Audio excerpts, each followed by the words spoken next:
Welcome, deep divers. Have you ever stopped and really thought about why some people build incredible wealth while others, work just as hard but always seem to be struggling? It's a really fundamental question, isn't it? It touches everyone. It really does. And sometimes it feels like there's a secret code, maybe something that separates the millionaires from everyone else. And it's probably not just about how much you earn. Exactly. It's likely much deeper than just income or even luck. So today we're jumping into that head first. This deep dive is all about understanding the money habits of millionaires versus average people. But let's be really clear up front. This isn't going to be one of those get-rich-quick guides. That's not the goal here. No, definitely not. We're not here to say one way is right and the other wrong. Our mission is, well, a bit more complex. We really want to unpack the history, the psychology, the cultural forces that shape how everyone thinks about and deals with money, whether we realize it or not. Exactly. We've gathered insights from, well, quite a range of sources. Ancient philosophy, behavioral economics, sociological studies, even what's happening in pop culture right now. The idea is to give you, our listener, a really full picture. We want to help you connect the dots, see how things from centuries ago or deep-seated psychology link to the financial choices you might be making today. It's about getting past just the numbers on a spreadsheet and understanding the why behind them. So yeah, get ready. We're going back in time, looking inside the mind, even hopping across different cultures. We'll cover the ancient roots, psychological triggers, how it all plays out today. We'll tackle some common myths, hear from experts, look at real people. And see how different cultures approach this whole money thing. Should be fascinating. Let's get into it. Okay, so where do we start? To really get the mindset today, you kind of have to rewind, right? Way back, yeah. This whole idea of millionaire habits, it's not new. It's not just a modern capitalism thing. Not at all. It's like this thread woven through, well, all of human history. The details change, but the core ideas, discipline, planning ahead, they're always there. It's almost like a constant human drive for, security, prosperity. Something like that. And what's really amazing is how principles we talk about today echo in the earliest civilizations, like Mesopotamia, ancient Egypt. Right. Back then, wealth wasn't just gold coins, though they had those. It was land, wasn't it? Livestock, tangible things. Exactly. Productive assets. But the smart ones, the ancient merchants or landowners, they didn't just sit on it. They understood reinvestment instinctively. So instead of just spending all the profit from a good harvest or trade route, they put it back in, bigger trade caravans, maybe more land, more animals. It was basically an early form of reinvestment strategy, using capital to make more capital, long-term thinking. Before they even had the fancy terms for it. That's incredible. It really is. And then you jump to Greece and Rome, and it becomes more formalized, even philosophical. Aristotle, oikonomia, household management. Right. But it wasn't just tidying up. It was this whole philosophical thing about managing all your resources virtuously, for the long haul, for the family, the community. So like early budgeting and financial planning, but with a moral dimension? Sort of, yeah. Principles of being sensible, looking ahead. And the Roman elite, they were diversifying like crazy. How so? Not just gold. Big land holdings for grain or olives, vineyards, even infrastructure projects, roads, aqueducts. Things that would pay off over time, not quick flips. Exactly. Long-term assets generating income and value, like a modern diversified portfolio, in a way. So how did we get from these kind of intuitive ancient practices to the superstructured finance we have now? Well, that takes us forward a bit. The Middle Ages often seen as stagnant, but actually financially. Huge innovation happened. Really? Where? Think of the big trading hubs. Venice, Florence. Wealthy merchants dealing with complex international trade, different currencies, partners, goods. It got complicated. Okay, I can see how that would drive a need for better tracking. Absolutely. And that need directly led to double-entry bookkeeping. Okay, hold on. Double-entry bookkeeping sounds incredibly dull. Like accounting 101 sleep inducer. I know. Yeah. But honestly, it's fundamental to wealth building. Luca Pacioli nails it down in 1494, and it's a revolution. Why? What was so revolutionary? Because it wasn't just about making the numbers add up. It created the bedrock for modern financial literacy. For the first time, you could clearly, systematically separate assets from liabilities. Okay. What you own versus what you owe. Before that, it was murky. Very murky. Suddenly, crystal clear. You could calculate your actual net worth. And millionaires today, whether they think about postulate or not, live and breathe this distinction. They instinctively know the difference between buying something that makes money an asset and something that costs money a liability. Precisely. Income property, stocks, a business stake versus, say, high-interest credit card debt or a fancy car that loses value the second you drive it off the lot. Oh. Average households, they often struggle with that line. It gets blurred. So that clarity, born centuries ago, is still the backbone. Wow. Totally. And then boom, the Industrial Revolution. The whole archetype of the wealthy person shifts again. Right. Enter the self-made man, Carnegie, Rockefeller. Exactly. These guys weren't typically born aristocrats. They built empires, steel, oil from scratch, grit, innovation, sometimes, let's face it, ruthlessness. And their habits, what defined them? Almost obsessive reinvestment back into the business, expanding factories, building infrastructure, but also often extreme personal frugality, especially early on, living way below their means even as fortunes grew. And then later, philanthropy became a big theme for some, right? Carnegie especially. Yes, his famous line, "The man who dies rich dies disgraced." That's powerful. It suggests wealth wasn't just for hoarding, but a tool for industry, maybe even for society. For some, definitely, a sense of responsibility came with it. Yeah. It wasn't just about getting rich, but what you did with it. A whole different philosophy. Then the 20th century rolls around, and things shift again.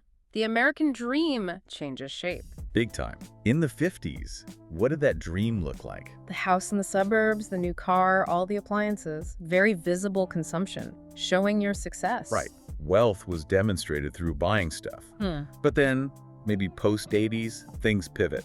Figures like Warren Buffett become more influential. Ah, the Oracle of Omaha. And the focus shifts, doesn't it? Away from just buying things. Towards delayed gratification, compounding, long-term investing. Exactly. Building net worth, building passive income, not just accumulating more possessions. A fundamental change in the millionaire mindset. It's wild how these cultural ideas evolve, and that term millionaire you mentioned, it has its own history. Yeah, just a quick fact, it popped up in English in the early 19th century, but it got popular earlier in France around 1719 with that Mississippi bubble crisis. So even the word itself is tied to financial history, booms and busts. Yep, it's all constructed, evolving. Okay, so that's the history laid out. But let's get into the psychology, the mindset, because underneath it all, isn't it about how we think about money? Scarcity versus abundance. Fundamentally, yes. It's a mindset game that dictates almost everything, often subconsciously. Where do we see this play out? Behavioral economics. Absolutely. Kahneman and Tversky's work is huge here, especially loss aversion. Explain that again. Basically, the pain of losing, say, $100 feels much stronger, maybe twice as strong as the pleasure of gaining $100. Okay, I can feel that. So how does that affect average people's money habits? It often makes them super risk-averse with investments. The fear of seeing their balance go down, even temporarily, is so powerful, they might just stick with cash or low-yield savings. They miss out on growth. Or maybe they sell winners too soon just to lock in a small gain. Or hold losers too long, hoping they'll come back. Exactly. They want to avoid the feeling of loss. Millionaires, though, tend to manage this fear differently. They accept volatility as part of the deal for long-term growth. They see downturns as buying opportunities, maybe, not just threats. Often, yes. They compartmentalize the fear, focus on the long game, calculated risk. That's a massive difference. It reminds me of Maslow's hierarchy, that pyramid of needs. Great connection. How do you see that fitting in? Well, maybe average folks, maybe because of necessity or habit, focus spending on the bottom tiers. Safety, comfort, immediate needs. Right. Buying things for instant gratification. A new phone, a nice meal out. Things that provide immediate comfort, but maybe don't build lasting wealth. They depreciate or are consumed quickly. Whereas millionaires, are they aiming higher up the pyramid? Often, yes. Their spending and investing align more with self-actualization, investing in themselves, their skills, businesses that give them purpose, or legacy building through philanthropy. So it's about using money to buy freedom. Freedom of time, choice, impact, rather than just stuff. That's a good way to put it. The motivation is often different, geared towards long-term fulfillment, not just immediate comfort or status. They might enjoy nice things, but it's not the primary driver. And this ties right into that famous marshmallow test, doesn't it? Delayed gratification. Oh, perfectly. Michel's work. 1 marshmallow now or 2 later. And the kids who waited generally did better in life down the road. How does that apply financially? Millionaires are basically masters of the financial marshmallow test. They consistently choose to delay smaller, immediate rewards like impulse buys or constant upgrades for much bigger future returns. They invest today, maybe sacrificing a bit now, trusting that compounding will deliver more later. Exactly. They internalize that principle. Meanwhile, average people are bombarded with buy now, live your best life today, constant ads, social media pressure. Making it really hard to resist that first marshmallow. Incredibly hard. It's not always a moral failing, it's powerful psychology plus intense external pressure. It makes consistent saving and investing really, really difficult. So we've got the internal psychology, but money habits aren't just in our heads, right? They're social. You mentioned networks of opportunity versus cycles of consumption. What's that about? It's about who you hang out with, essentially, and what those interactions reinforce. Millionaires, especially self-made ones, tend to build or join networks where financial literacy is the norm. So conversations aren't just about sports or TV. Well, maybe sometimes, but also about market trends, investment strategies, tax efficiency, business opportunities. They're surrounded by people talking the language of assets and growth. It normalizes it, makes those sophisticated financial moves seem standard, even expected, like social capital for wealth building. Precisely. It's an environment that reinforces those habits. Contrast that with cycles of consumption. Where the social norm is spending. Often, yeah, driven by ads, keeping up with the Joneses or maybe the Kardashians, now cultural pressure to consume. The talk might be about the latest phone, the new car, the vacation pictures. Which reinforces buying liabilities, things that drain money instead of assets. Exactly. And these cycles are tough to break because they're embedded in daily life, social identity. But this feeds into that idea of behavioral inheritance, right? We learn these habits. Oh, absolutely. Studies show this clearly. Money habits get passed down behaviorally. If you grow up seeing parents save, invest, talk about finances openly and strategically. You're much more likely to do the same. It becomes your default setting. Right. It's not just inheriting money, it's inheriting the mindset and the habits. Conversely, if you grow up seeing debt struggles or unchecked spending, it takes a huge conscious effort to break that pattern. You need to learn a whole new way and maybe even change your environment. It's a significant uphill battle. Okay, so we have this deep history, this complex psychology and sociology. How does this all connect to right now, our current world? Because these habits seem more relevant than ever. They really are. Look at the huge debates around global inequality. Think about someone like Thomas Piketty in his book, Capital in the 21st Century. Right, his core argument being that capital existing wealth tends to grow faster than the economy or wages. So RG return on capital is greater than growth. Which means wealth habits, especially reinvesting capital, allow the wealthy to pull further ahead. Their money makes money faster than most people can earn it through working.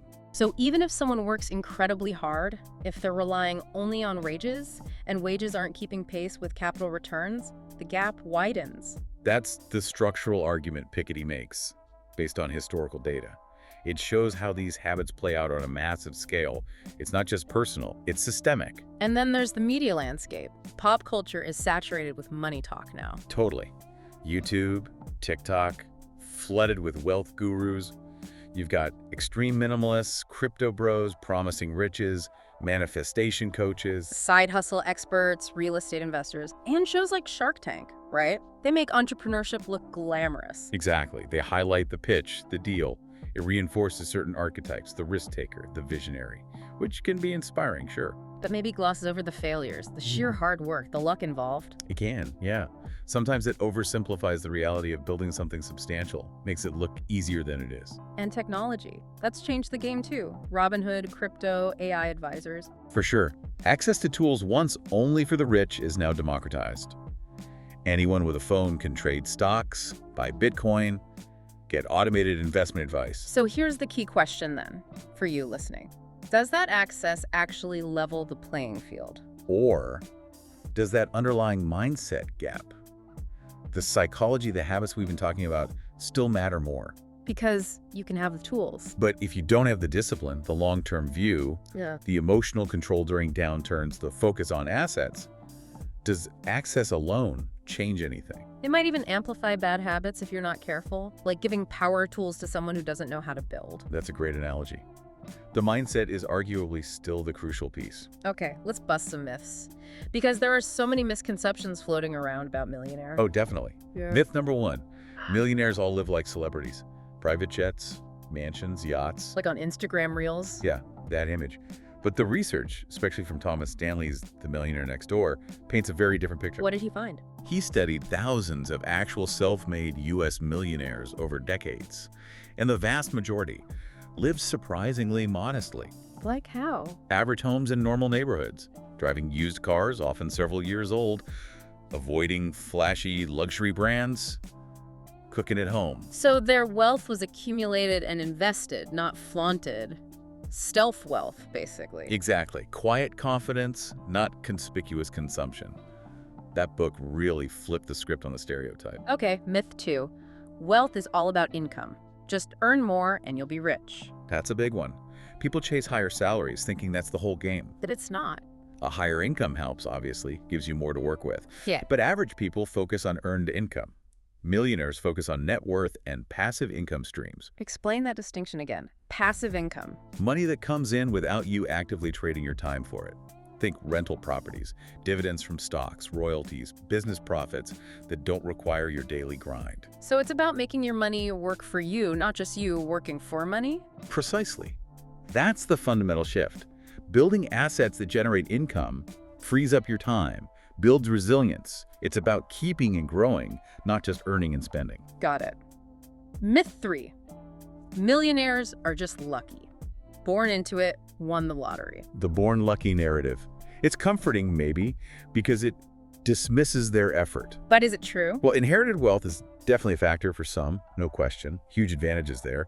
But study after study shows the majority, like 70–80% of first-generation millionaires, built it themselves. How? Entrepreneurship, years of disciplined saving, consistent investing, taking calculated risks, often failing first. It wasn't just luck. It was created through persistence and smart choices over a long time. Okay, but we have to address the elephant in the room. While talking about habits is useful, there's the whole issue of systemic inequality. Absolutely crucial, and we need to be impartial here. Critics rightly argue that just focusing on individual habits can ignore the massive structural barriers lots of people face. Like what kind of barriers? Huge gaps in education quality, racial and gender disparities in getting loans, finding mentors, accessing opportunities, wages that haven't kept up with living costs for decades. So even if someone has perfect habits, these external factors can still hold them back significantly. That's the argument. Personal discipline matters, hugely. But it operates within an economic system that isn't a level playing field. Capital often has built-in advantages. Acknowledging both individual agency and systemic issues is key for full picture. Right, presenting all sides. And that brings us to the experts. Who are the big voices shaping this conversation? Well, you can't not mention Warren Buffett. His message is consistent. Live below your means, be patient, let compounding work. Invest long-term in what you understand. Sounds simple but hard to do. Incredibly hard, requires immense discipline and emotional control. Our favorite holding period is forever, he says. Then there's Robert Kiyosaki, Rich Dad, Poor Dad. What's his main contribution? That stark distinction. Assets versus liabilities. Yeah. Buy things that put money in your pocket, not things that take money out. He hammers on financial literacy, thinking like an owner, not just an employee. Very influential. And back to Piketty. Not a self-help guru, but essential context. Right. His work provides the systemic critique. Wealth grows from capital more than labor, RG. It suggests the structure itself favors existing wealth accumulation beyond just individual habits. So you've got these empowering individual messages from Buffett, Kiyosaki. And the broader structural analysis from Piketty. They represent different important facets of the discussion. Which leads to alternative views, right? Right. Sociological perspectives that add more nuance. Exactly. Like the idea that frugality culture, while often praised, can overlook the sheer stress of poverty when you're just trying to survive day to day. Long-term planning goes out the window. It has to. Your brain is focused on immediate needs. Food, rent, emergencies. Saving or investing feels like an impossible luxury. It's not about lacking discipline, it's about cognitive load and immediate survival pressures. That's a really important point. It's easy to judge from a position of security. Very easy. Yeah. And related to that, some behavioral economists warn about blaming individuals for systemic problems. How so? If the advice is always just save more, work harder, without addressing stagnant wages or discrimination or lack of opportunity. You risk implying it's entirely the individual's fault if they're struggling. Exactly. It ignores the context. We need to consider both personal choices and the societal structures they operate within. Okay, let's make this real. Concrete examples. Buffett's philosophy is one thing. but his life. Embodies it perfectly. Still lives in that same Omaha house he bought in 1958 for about $31,000. His wealth isn't from spending, it's from decades of reinvesting and compounding. The ultimate delayed gratification example. Incredible discipline. What about Oprah Winfrey? Amazing story. Poverty to billionaire. It highlights self-education, networking, but crucially, reinvestment. She didn't just spend her TV money, she built Harpo Productions. An asset-building strategy, creating an empire. Exactly. Turning earned income into assets that generate more wealth. A powerful example against the born lucky myth. And Sam Walton, Walmart founder. The classic example of extreme frugality, even when incredibly wealthy. Driving that old pickup truck, living simply in Arkansas, capital was for the business, not for showing off. He was the millionaire next door type. These examples really hammer home that accumulation often trumps spending for long-term wealth. Now, the contrast. Average households. What does the data show? It's sobering. The U.S. Federal Reserve data.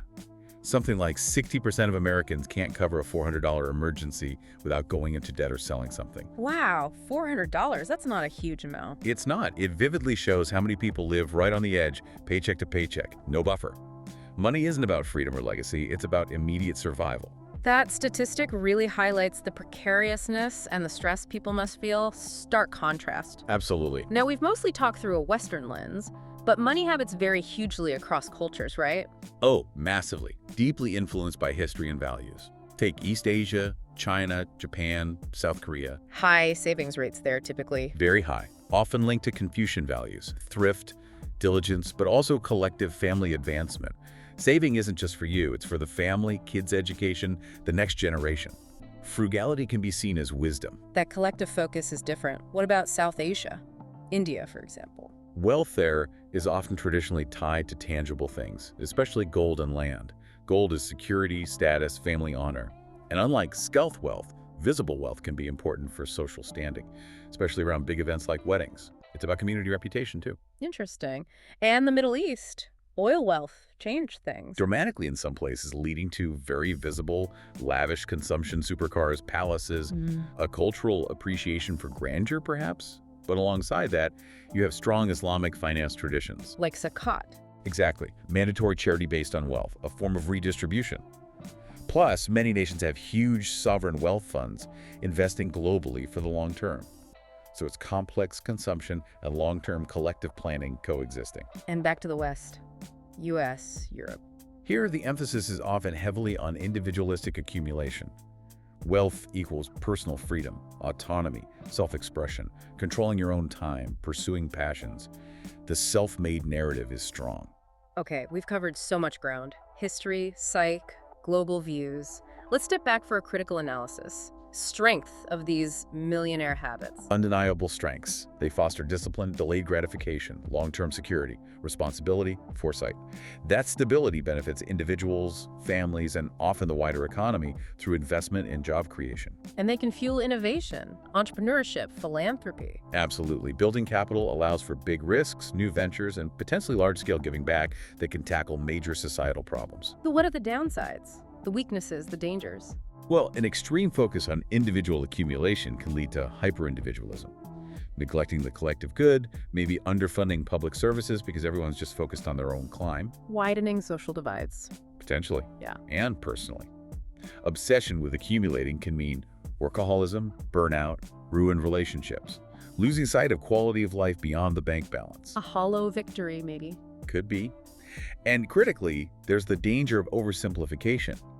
When the millionaire mindset becomes shallow self-help slogans. Just hustle harder, manifest abundance. Exactly. That stuff often ignores the real systemic barriers, inequality, lack of opportunity, discrimination. It can subtly blame individuals for situations heavily influenced by external factors. It turns a complex reality into a simplistic, sometimes harmful cliche. That's a crucial warning. Okay, wrapping this up, it's been a huge journey. What's the core takeaway for our listeners? I think it's that the difference isn't just about money in the bank. It's deeper. It's about how people perceive time, how they handle risk, their cultural programming, their psychological resilience. Right. Millionaires often think in decades, plan for legacy. Average people might be forced to think paycheck to paycheck. One group embraces or manages uncertainty, the other seeks comfort and avoids risk. For one, money is a tool for freedom and impact. For the other, often, it's about survival. But the future throws up new questions, doesn't it? AI, automation, will that change things? Redistribute wealth or concentrate it further? Big questions.